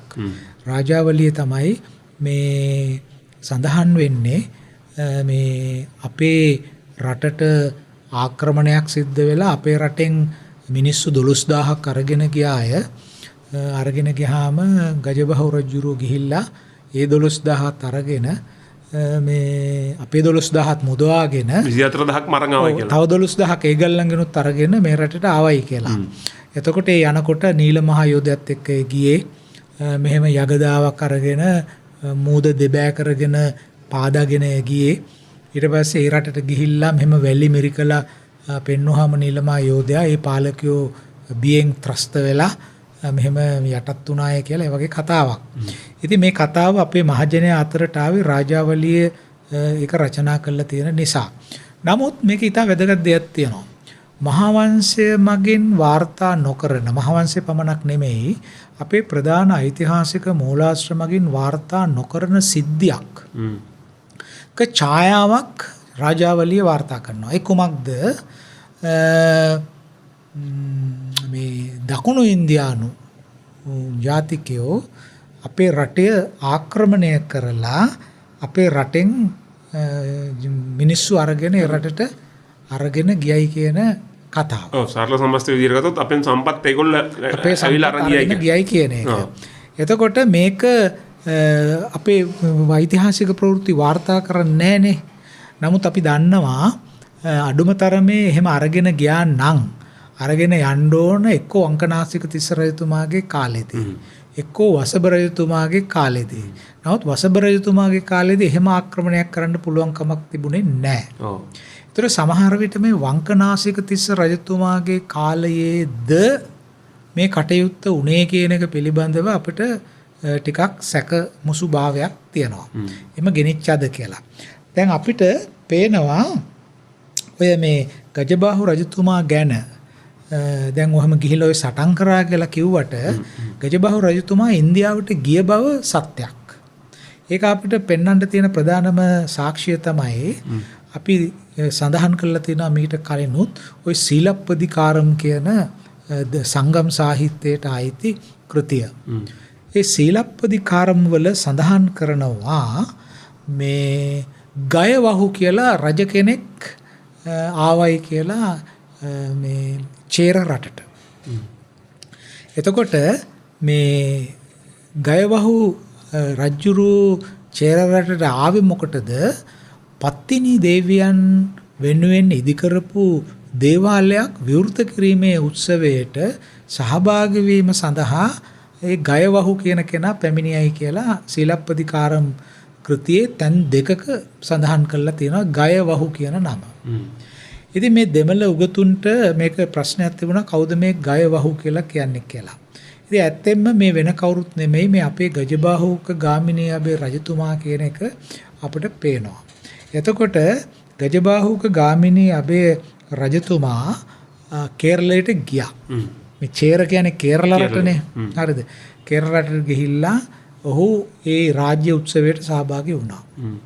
ඉතින් මේක මට පේන හැටියට නම් අපි කවුරුත් සමතුලිතව මේක ගැන බලනවා නම් ඒ ඇත්තටම මේ රජතුමා තමයි ලංකාවේ පළවෙනි වතාවට එහෙම රාජ්‍යතාන්ත්‍රික ගමනකට සහභාගී වෙච්ච පාලකයා. ඒ කියන්නේ රටින් පිට ගිය රජකමත් දරාගෙන රටින් පිට ගිය රටේ පාලකයා. රටේ පාලකයා කියන්නේ මේක ඩිප්ලොමැටික් මිෂන් එකක්. අද අපේ වචන වලින් කියනවා නම් රාජ්‍යතාන්ත්‍රික ගමනක්. රටක පාලකයෙක් තවත් රටකට යනවා කියනකොට අපි දන්නවනේ අද ප්‍රොටෝකෝල්ස් ඕනනේ නේ යන්න. එතකොට ඒ වගේ එක බොහොම සංවිධානාත්මක ගමනක් වෙන්න ඕන. එතකොට අපිට ප්‍රශ්නේ තියෙන්නේ ඇයි ගජබාහුක ගාමිණී අබේ රජතුමා මේ චේර රටට ගියේ? මේ දැන් සාමාන්‍යයෙන් ඉතින් කෝවිලක් විවෘත කරනවා කිව්වම රාජනායකයෙකුට එන්න ගියාම රාජනායකයා යන්නේ නැහනේ. අපේ රජවරු ඒ තරම් පහලට වැටලා නැහනේ නේ කියන තැන්වලට යන්න. නමුත් ගජබාහුක ගාමිණී අබේ රජතුමා කේරළයට ගිය බව ඓතිහාසික වශයෙන් සනාථ වෙනවා. මේ සීලප්පදිකාරම් ඒක සඳහන් කරන නිසා. එතකොට ඒක ඔවුන්ගේ කෘතියක් නේ සීලප්පදිකාරම්. අනික සංගම් සාහිත්‍යයට අයිති ප්‍රධාන කෘතියක්. එතකොට ගජබාහුක රජතුමා කේරළයට යන්න හේතු මොනවද? මේක අපිට විග්‍රහ කරගන්න වෙන්නේ ටිකක් පළල් විදිහට. දැන් කේරළයේ තමයි නුවන් ඔය පට්ටනම් කියන වරාය තියෙන්නේ. පට්ටනම් කියලා කියන්නේ මුසිරිස් කියන වරාය. දැන් අදනේ පට්ටනම් කියන්නේ ඉස්සර ඔය රෝමානු ජාතිකයන්ගේ සිතියන් වල නම් කරලා තියෙන්නේ මුසිරිස් කියලා. ඒතර මුසිරිස් වරාය ඊටාම ජනාකීර්ණ වරායක්. රෝමානු වෙලෙන්දෝ එක්කෝ ගුජරාට් වරාය ඒකයි බ්‍රෝච් වරාය බාරුකච්චයට ගියා. එහෙම නැත්තම් වුන් ආවේ දැන් බාරුකච්චය කියලා කියන්නේ ඉන්දියාවේ උතුරට කිට්ටුවට තියෙන එකක් නේ. එතකොට දැන් ওই කුළුබඩු වර්ග එහෙම ගන්න ඕන නම් ටිකක් අර දැන් අපි දන්නවා උතුරට යන්න සීතලයි. එතකොට කුළුබඩු වර්ග වඩා හැදෙන්නේ අතරමැදි දේශගුණික තත්ත්වවල විශේෂම නිවර්තන කලාපී අතරමැදි දේශගුණය තමයි දැන් මාතලේ වගේ. ඒක තමයි මම කියන්නේ දැන් නුවර මාතලේ වගේනේ හැදෙන්නේ. අතරමැදි දේශගුණයක හැදෙන්නේ. ඒ වගේම බලංගොඩ පැත්තේ අතරමැදි දේශගුණය හැදෙන්නේ. එතකොට මේ අතරමැදි දේශගුණයක් තියෙන පළාත් වලට එන්න ඕන කුළුබඩු එහෙම ගන්න. හරිද? මේ කුළුබඩු කියන එක ඒ කාලේ විශේෂම ගම්මිරිස්.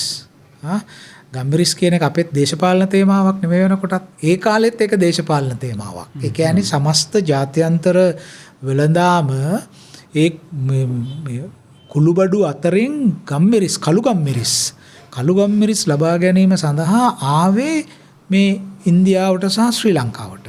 ඒ ශ්‍රී ලංකාවට ආවේ නැහැ. ශ්‍රී ලංකාවට ආවේ පස්සේ කාලේ මාතොටට. මොකද අපි සිතියමක බැලුවොත් එහෙම පට්ටනම් වරායට එන්න හරි ලේසි බටහිර පැත්තේ ඉඳලා. නමුත් අපි මාතොට වරායට එනවා නම් එහෙම අර කන්‍යාකුමාරි තුඩුව වටේ ගිහිල්ලා අපි එන්න ඕන තැන ඒක සැහෙන දුරයි. සැහෙන දුර ගමනක්.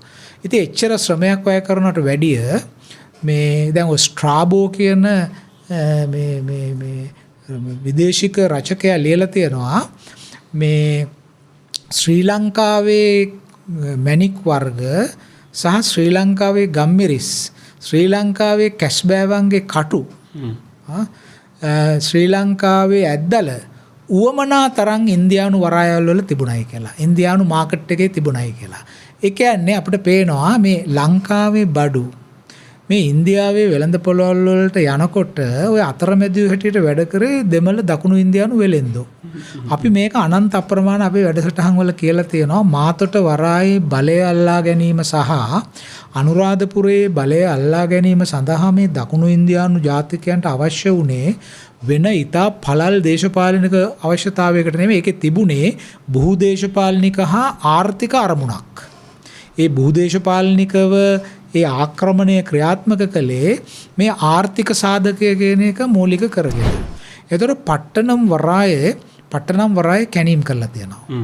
පට්ටනම් වරායේ කැණීම් වලින් මේ වෙනකොට හම්බෙලා තියෙනවා රෝමානු ඇම්ෆෝරා කියලා කියන්නේ වයින් ඔලිව් තෙල් වගේ දේවල් ගෙනියන අර ලොකු භාජන පීප වගේවා. ඇම්ෆෝරා හරි ලස්සනයි. ඒ ඇම්ෆෝරා මේ වෙනකොට කැනීම් වලින් ඇම්ෆෝරා 2779ක් හම්බෙලා තියෙනවා පට්ටනම් වරායෙන්. එතකොට ඒ වගේ ලේගර ඒ වගේ ලොකු වයින් ඔලිව් තෙල් ගේන මේ ඇම්ෆෝරා 2000 ගාණක් එක තැනක තියලා හම්බෙනවා. අපිට තේරෙන මොනතර ඒවා ඔක්කොම රෝමානු භාණ්ඩ. මොනතරම් තදට මේ වෙළඳාම තිබුණාද කියන කාරණේ. එතකොට ඊළඟට ඒ පට්ටනම් වරායේ තිබුණ අපේ ගම්මිරිස්. එතකොට සාමාන්‍යයෙන් නුවන් මේ ඒ සටහන් වල තියෙනවා මේ ඩිනාරි කියලා කියන්නේ රෝමානු මුදල. ගම්මිරිස් රාත්තලකට ඩිනාරි 15ක් ගෙව්වයි කියලා. එතකොට රෝමානු ඩිනාරි 15ක් තමයි ගම්මිරිස් රාත්තලක්. බැලුවම හරි වටිනවන්නේ. හරි වටිනවා. ඒක කොච්චරද කියනවා නම් දැන් ඩිනාරියස් කියලා තියෙන මුදල් ඒකකයක්. ඔව් ඩිනාර් කියලා තියෙනවා. ඩිනාර් නෙමෙයි ඩිනාරියස් කියලා තියෙන එක. ඩිනාරියස් කියන්නේ ඒකේ ඩොලර් සමානතාව ඉක්වලන්ස් එක ගත්තොත් ඩොලර් 1.36ක් තමයි මේ ඩිනාරියස් එකට ගෙවන්නේ.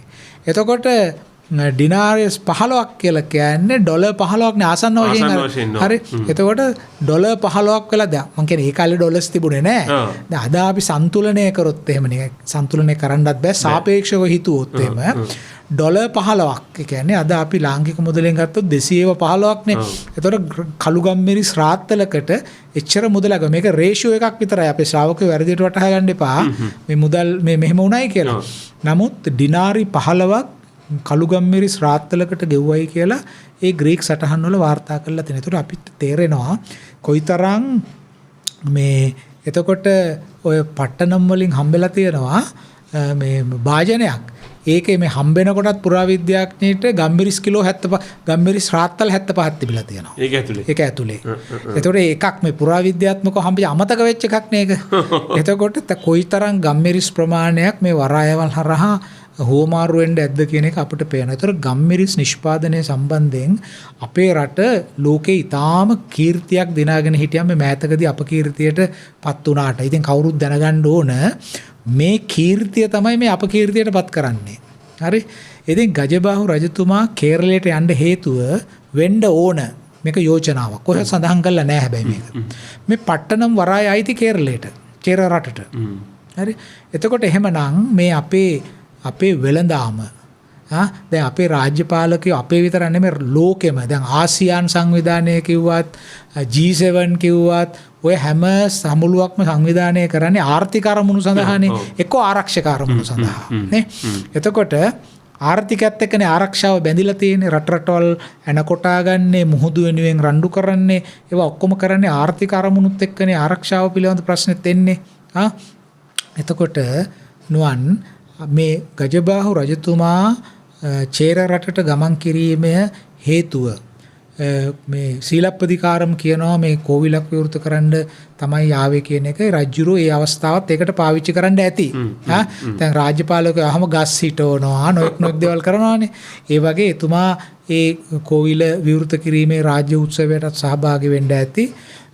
නමුත් මේ ගජබාහුක ගාමිණී අබේ රජතුමා මේ චේර රටට ගමන් කිරීම ඊටාම වැදගත්. මොකද මේ සීලප්පදිකාරම් කෘතිය කියන හැටියට නොවන් මේ ගජබාහු රජතුමා චේර රටට ගිහිල්ලා තියෙන්නේ සෙන්ගුට්ටුවාන් කියන රජුගේ පාලන කාලේ. එතකොට මේ සෙන්ගුට්ටුවාන් රජ කියන්නේ ඊටාම ප්‍රබල රජෙක්. මේ චේර පාලනය යටතේ හිටපු. එතකොට මේ අනිත් එක මේ ගජබාහු රජතුමා ගිහිල්ලා විවෘත කරයි කියන කෝවිල තියෙනවානේ. ඒ කෝවිලේ නෂ්ටාවශේෂ අදටත් තියෙනවා. අදත් ඒක ක්‍රියාත්මක වෙනවා. මංගල දේවී පොත්තාල් කියලා හඳුන්වන තැනක් අද තියෙනවා කේරළේ. ඒ මංගල දේවී පොත්තාල් කියලා කියන තැන තමයි මේ ගජබාහු රජතුමා ගිහිල්ලා විවෘත කරපු කෝවිල කියන විශ්වාසය පිළිගැනීම අද චේර ජාතික උගත්තු අතර තියෙනවා. එතකොට දැන් අපිට මේකෙන් පේන්න තියෙන දේ තමයි ගජබාහු රජතුමා ඉන්දියාවට දකුණු ඉන්දියාවට ගියයි කියලා මේ රාජාවලිය සඳහන් කරන ප්‍රවෘත්තිය අසත්‍යයක් නෙමෙයි. මොකද ඒක දකුණු ඉන්දියානු මූලාශ්‍රයක් මගිනුත් සනාථ කරලා තියෙන දෙපැත්තම ලියවිලා තියෙනවා ආයි ගියයි කියලා. දෙපැත්තම ලියවිලා තියෙනවා මේ ගියයි කියලා. අනිත් අතට මේ සෙන්ගුට්ටුවාන් කියන රජතුමාගේ පියා මේ නෙදුන් චේරල් අතාන් කියන පාලකයා සහ ඔහුගේ මාමා වෙන චෝල කරිකාලන් වලවන් කියන රජතුමා. ඒ චෝල රජ කෙනෙක්. මේ රජවරු මේ ලංකාවට ආක්‍රමණයක් කරයි කියලා මේ ද්‍රවිඩ සාහිත්‍ය කෘතිවල සඳහන් කරලා තියෙනවා. ඒ කරිකාලන් කියන චෝල රජ්ජුරුව තමයි මේ ආක්‍රමණය කරේ. ආක්‍රමණය කරලා මේ කරිකාලන් කියන රජු තමයි චෝල රජ්ජුරුවෝ කාවේරී ගඟ හරස් කරලා කල්ලනායි කියලා වේලක් ඉදි කරා. ඒ කල්ලනායි වේල අදත් තියෙනවා. ඒ කල්ලනායි වේල ඉදි කිරීමට ලංකාවෙන් කම්කරුවෝ අරන් ගියා කියලා මේ කරිකාලන්ගේ කාලේ. එතකොට මේක බොහෝ විට සිද්ධ වෙන්න ඉඩකඩ තියෙන්නේ වංකනාසික තිස්ස රජතුමාගේ කාලේ වෙන්න ඕන. මේ කරිකාලන් ඇවිල්ලා මේ ඒ කාලේ ලංකාවේ රජුරෝ ශුද්ධ වෘක්ෂයක් හැටියට සලකපු කදම්බ ගහක් මේ කපා විනාශ කරයි කියලත් මේ සඳහන් කළා තියෙනවා. මේ සංගම් සාහිත්‍යයට අයිති පනිට්ටුපත්තු කියලා කෘතියක් තියෙනවා. මේ පනිට්ටුපත්තු කියන කෘතිය තමයි මේ ප්‍රවෘත්තිය සඳහන් වෙන්නේ. දැන් බලන්න අපේ ඉතිහාසයේ මේ ප්‍රවෘත්තිය සඳහන් කරන්නේ නැහැ. සඳහන් කරනවා පස්සේ කාලේ කෘතියක් රාජාවලිය. ඒකේ අග කොටස කියන්නේ වලිගේ තමයි අපිට සඳහන් කරලා තියෙන්නේ මේ යුද්ධයකට ඒ රටට ගියයි කියලා. එතකොට මට හිතෙනවා මේ ඉතිහාස ප්‍රවෘත්ති අපි දකුණු ඉන්දියානු සාහිත්‍යයයි අපේ සාහිත්‍යයයි තියෙන තොරතුරු ඔක්කොම ගත්තාම වංකනාසික තිස්සගේ පාලන කාලේ ඉතා සුළු කාලයක් අවුරුදු 3ක්. ඔහුට රාජ්‍ය ස්ථාවරව ගෙනියන්න පුළුවන් වුණේ නැහැ කියලා අපිට පේනවා. මේ කාලේ මේ කරිකාලන් මේක කරන්න ඇති. මේ ඊට පස්සේ දැන් මේකෙන් අමනාපයක් හටගත්තානේ. ඉතින් රජ්ජුරුව ගජබාහුග ගාමිණී අබේ රට ඇතුළෙත් මහා විහාරයේ අබේගිරිය සමතුලනය කරා. ඔහුට ඕනුණා මේ විදේශ ප්‍රතිපත්තිය තමන්ගේ අසල්වාසියාත් සමග විදේශ ප්‍රතිපත්තිය හොඳ මට්ටමකින් ගෙනියන්න. මොකද හේතුව ඔහු දැනගෙන හිටියා මේ කාලේ වෙනකොට රෝම අධිරාජ්‍ය ඉතාම ඉහළ තත්ත්වයට ඇවිල්ලා තිබුණේ. ක්‍රිස්තු වර්ෂයෙන් දෙවනි සතවර්ෂයේනේ ගජබාහුගේ කාලය. ගජබාහුගේ කාලය ක්‍රිස්තු වර්ෂයෙන් දෙවනි සතවර්ෂය. ක්‍රිස්තු වර්ෂයෙන් දෙවනි සතවර්ෂය කියන්නේ ගජබාහු රජකලේ ක්‍රිස්තු වර්ෂ 114 136 අතර කාලෙනේ. ඒතර මේක දෙවනි සතවර්ෂයට වැටෙන්නේ. ක්‍රිස්තු වර්ෂයෙන් දෙවනි සතවර්ෂය කියලා කියන්නේ ඊටාම කීර්තිමත් ශ්‍රේෂ්ඨ අධිරාජ්‍යයන් 5 දෙනෙක් රෝමයේ පාලනය කරපු කාලය. ක්‍රිස්තු වර්ෂ 101 ඉඳලා ක්‍රිස්තු වර්ෂ 200 දක්වා මේ පාලනය ට්‍රාජන් කියන අධිරාජ්‍යයෙන් පටන් අරගෙන දිගටම යනවා. මේ කාලය තුල රෝමය ඊටාම ශාස්ත්‍රීයත්වයට පත් වෙනවා. විතරක් නෙමෙයි නුවන් රෝමය විශාල ප්‍රමාණයක් රත්තරන් ආසියාවට ගේනවා කුළුබඩු ලබා ගැනීම සඳහා. එහෙන් ගේනවා රත්තරන්. මොකද රත්තරන් වලට තමයි කුළුබඩු හොමාරු කරගත්තේ. රන් වලට. කියන්නේ එච්චර කුළුබඩු වලට වටිනාකමක් තිබ්බා. වටිනාකමක් තිබුණා. මොකද කියන්නේ වැවෙන්නේ නැහනේ. හරි. දැන් එතකොට ගම්මෙරිස් කියන ඒවා විශේෂයෙන්ම ගම්මෙරිස් මේ ආහාර කල් තබා ගන්න. ආහාර කල් තබා ගන්න. රසවත් කරන්න ලෙඩ රෝග වලට. ඔව් විශේෂයෙන්ම ප්‍රභූවරුන්ට මේක හුඟක් බලපෑවා. ඒ නිසා ඒ යුරෝපීය සමාජය තුල ඉතා විශාල ප්‍රමාණයක් තිබුණා මේ කුළුබඩු වලට ඉල්ලීමක්. එතකොට මේ ඉල්ලීම නිසා මේ කුළුබඩු ගන්න ආසියාවට ආවනේ. ආවේ ගුජරාට් වලට ආවා. ගුජරාට් වලට වඩා ඵල ප්‍රයෝජනයි පට්ටනම් වලට එන එක තව පහළනේ දෙන්නේ. මොකද පට්ටනම් කිට්ටුයි ලංකාවට. ලංකාවෙන් යන ඔක්කොම කුළුබඩු ටික පට්ටනම් වලින් ආපු ද්‍රවිඩ ජාතික වෙලෙන්දෝ එකතු කරගත්ත අතරමැදියෝ හැටියට. එතකොට දැන් ඔය ස්ට්‍රාබෝ කියනවනේ ඉන්දියාවේ වරායවල් වල ඕන තරම් ලාංකික බඩු තිබුණයි කියලා. ඒක හරියට අද අපි කියනවා නම් මේ ලංකාවේ හැම මාකට් එකකම චීන බඩු තියෙනවා කියලා ඕන තරම් ගන්නවා කියලා කියන්නේ. ඒ වගේ කියමනක් නෙමෙයි කියන්නේ මේක ස්ට්‍රාබෝනේ කියලා තියෙනවා. එතකොට අපේ භාණ්ඩ ඉන්දියාවට ගියා. ඉන්දියාවට ගියාම එතකොට මේකෙන් වැඩි ලාභයක් ලබන්න ඕනනේ. වැඩි ලාභයක් ලබන්න ඕන නම් අපි දේශපාලන රාජ්‍යතාන්ත්‍රික මට්ටමේ සාකච්ඡා කරන්න ඕනේ මේවා ගැන. ඒ නිසා රජ්ජුරුව මේ ගදාවකින් මූදට ගහ ගිහිල්ලා මේ රණ්ඩුවකට ගියා කියන එක නෙමෙයි අපිට පේන්නේ. රජ්ජුරුව මේ සෙන්ගුට්ටුවන් එක්ක ඊටාම ඉහළ මට්ටමේ තානාපති රාජ්‍යතාන්ත්‍රික සාකච්ඡාවක් පවත්වන්නට ඇති. මේ වෙළඳාම කොහොමද ක්‍රමවත් කරන්නේ දෙපැත්තටම වාසිදායක වෙන ආකාරයට මේ ජාත්‍යන්තර වෙළඳාම යම්කිසි අක්‍රමවත් ආකාරයකට පරිවර්තනය වුණා නම් අපේ රටට පාඩු වෙන විදිහට ඒක කොහොමද ක්‍රමවත් කරගන්නේ කියන එක ගැන සාකච්ඡා කරන්න රජ්ජුරුවම ගියා. රජ්ජුරුවම ගිහිල්ලා රාජ්‍යතාන්ත්‍රික උත්සවයකට සහභාගී වෙලා ඊට පස්සේ සමහරට නෙගෝෂියේට් කරන්න ඇති සාකච්ඡා කරන්න ඇති අපෙන් ගෙනිච්ච අය නිදහස් කරගෙන මේ කරිකාලෙන් අර මේ කල්ලනායි වේල්ල ඉදිකරණ්ඩයි මේක ගෙනිච්ච කියලා ඉතිහාසඥයින් අතර සාකච්ඡාවක් තියෙනවා. අපේ ඉතිහාසඥයෝ නෙමෙයි ඒ රටේ ඉතිහාසඥයෝ. ඉතින් මේ ගිය කට්ටියත් එකතු කරගෙන රාජ්‍යතාන්ත්‍රික වශයෙන් මේ සමෝධානයට පත් වෙලා ඊට පස්සේ ලංකාවට රජ්ජුරුව එන්න ඇති. ඉතින් ඒකෙන් අපිට පේනවා මේ ගජබහු රජතුමා ගැන අපි මෙහෙම අගය කිරීමක් කරන්නේ නැහැ නුවන්. ඔව්. ඒ කියන්නේ අපි අර මැජික් කතාව එල්ලිලා තමයි. මැජික් කතාව එල්ලිලා ඉන්නවා මිසක් ගජබහුක. ඒතර ගජබහු ගාමිණී අපේ රජ්ජුරුව තේරුම් ගන්න ඕන තරම් සෙල්ලිපි අපේ රටේ තියෙනවා. එතුමාගේ ඥාති සම්බන්ධතාව වසබ රජ්ජුරුවන් තමන්ගේ සීයා කියලා කියපු, තමා වසබ රජ්ජුරුවන්ගේ මුණුපුරා කියලා කියපු, තමන් තිස්සගේ පුතා කියලා කියන ඕන තරම් සෙල්ලිපි තියෙනවා. ඒ වගේම එයා ඊටාම මේ ප්‍රබල රජෙක්. ඔහු අවුරුදු 22ක් රාජ්‍ය කරනවා. එතකොට මේ මොහුගේ වැදගත්කම අපි අවධාරණය කරන්නේ දැන් වසබ රජයේ රට අභ්‍යන්තරය ක්‍රමවත් කළා. එතකොට වසබගේ මුණුපුරා දැනගත්තා රට අභ්‍යන්තරය සමතුලිත කිරීමම ප්‍රමාණවත් නැහැ. අපේ විදේශ ප්‍රතිපත්තිය අපි සමතුලිත කරගන්න ඕන. අපි මේ තනිකර හුදකලා කාමරයක ජීවත් වෙන අය නෙමෙයි. ඔව්. අහල පහල ගෙවල් හොඳින් තියාගන්න. අහල පහල ගෙවල් හොඳින් තියා ගැනීම කියන්නේ අපට වාසිදායක අන්දමට. එහෙම නැතු අපි පාවා දීලා ඒ කියන්නේ මේ අපේ රට උඩින් ඕනම යානයක් ප්‍රයාසර කරන්න තරම් නිවට වෙන්න තත්වයකට නෙමෙයි. අපි අපට අවශ්‍ය විදිහට අපට ලාභදායී විදිහට අපේ අනන්‍යතාව ආරක්ෂා කරගන්න විදිහට අපි කොහොමද අසල්වාසියා තමග හොඳ හිත පවත්වාගෙන යන්නේ විදේශ සම්බන්ධතාව පවත්වාගෙන යන්නේ කියන එක අපි කල්පනා කරා. දැන් මේ රටේ අභ්‍යන්තර පාලනය හොඳින් ගෙන යාමට හොඳ විදේශ ප්‍රතිපත්තියක් මැදහත් නොබැඳි පිළිවෙතක් තිබිය යුතුයි කියන අදහස අපේ පාලකින්ට මේ කාලේ එනවා. දැන් අපි ඉදිරියට කතා කරනවා බාතිකාබේ රජුරෝ ගැන. බාතිකාබේ රජුරෝ තානාපතිවරු පිටක් කරන්නේ රෝමානු දේශයට. කියන්නේ ක්ලෝඩියස් එක්කත් තානාපති සබඳතා පැවැත්වුවා. ඔය ගජබ රජුරු දුන්න ආරම්භය වෙන්න ඇති ඒ ආලෝකය වෙන්න ඇති. ඒ ආලෝකය තමයි යන්නේ. ඒ ආලෝකය පටන් ගන්නවන් රාජ පුරුද්දක් විදිහට. පුරුද්දක් හැටියට යන්න. ඒතකොට අපේ රජවරු ඊටාම මේ බුද්ධිමත් ලෙස දැන් රජුරෝ යවුවේ මේ කවුරුත් නියෝජිතයෙක් නෙමෙයිනේ. රජුරෝම මේකට සහභාගී වුණා. ඉතින් අපි එහෙම බලනකොට මේ ගජබාහුක ගාමිණී අබේ රජතුමා අපේ ලාංකික ඉතිහාසයේ එක්තරා තිරණාත්මක නව අත්දැකීමක් ලබා දීපු රජෙක්. ඊටාම නිර්භීතව රටකින් රටකට ගිහිල්ලා ඒ රටකින් රටකට ගිහිල්ලා කලේ මොකද්ද කියන එක කොහෙවත් සඳහන් වෙලා නැහැ.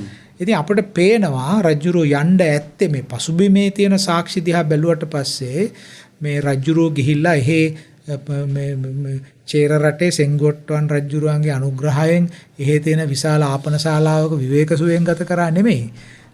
ගත කරලා ආව නෙමෙයි. මේක ගියේ මේ කටයුතු කරන්නයි කියලා අපිට පේනවා. මොකද ගජබාහුක ගාමිණී අබේ රජතුමා විසින් ඒ කරවපු සෙල්ලිපිවල තියෙන දීමනා දිහා බැලුවම සත සහස කහවන පච සහස කහවන කහවණු 5000යි කහවණු 10000යි කිය පන්සල් වලට උදව් කරලා තියෙනවා. විශාල මුදල් ප්‍රමාණයක් ලංකාවේ සැරිසරලා තියෙනවා මේ කාලේ වෙනකොට. ඉතින් රත්තරනුත් අපිට ලැබෙන්න ඇති. ඒ නිසා අපිට පේනවා මේ ලම්බකරණ පෙළපතේ වසබහැරුණු විට කීර්තිමත් රජු කෙනෙක් හැටියට අපිට ගජබාහු රජු නිසකේම හඳුන්වා දෙන්න පුළුවන් කියලා. බෙහෙම ස්තුතියි මහාචාර්ය රාජ් සෝමදේව මහතාණෙනි. අපි ලබන වැඩසටහනට අපේ මේ සාකච්ඡාව එලෙසින්ම දිගුවක් ලෙස ගෙන යන පොරොන්දුව පිට. එහෙමනම් මේ රාත්‍රියේදී ඔබට ආයිබෝන් කියාගෙන සමුගන්න අවසර දෙන්න.